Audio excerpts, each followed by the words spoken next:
So the central thing, I suppose, that stands out to me in terms of the case for the status quo, and actually, when Mhm. we think about this from where we are, I mean, I'm sitting here in Belfast. We're all somewhere in Northern Ireland. We're thinking of it mostly in fairly parochial terms. What does it mean for Northern Ireland? What does it mean for the six counties that now make up this part of the world?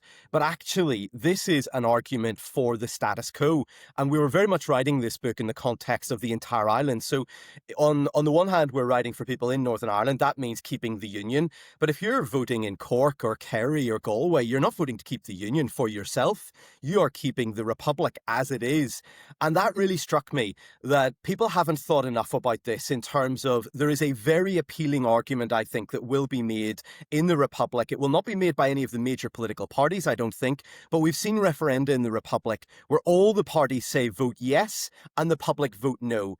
I don't think that in these circumstances, given the weight of history, given the level of emotion, given all that has gone on in the history of this place, that will happen. But I don't think it's impossible. And I think far too many people glibly dismiss this.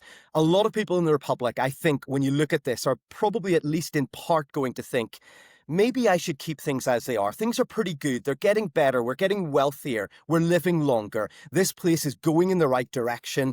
If we throw that up in the air and bring in these people from the north, what does that mean? And that's not where I thought that argument was necessarily going to go. I thought it would very much be focused on a Northern Ireland context. But the Mhm. easiest argument in some ways against this is to say the Republic is booming. Why change it?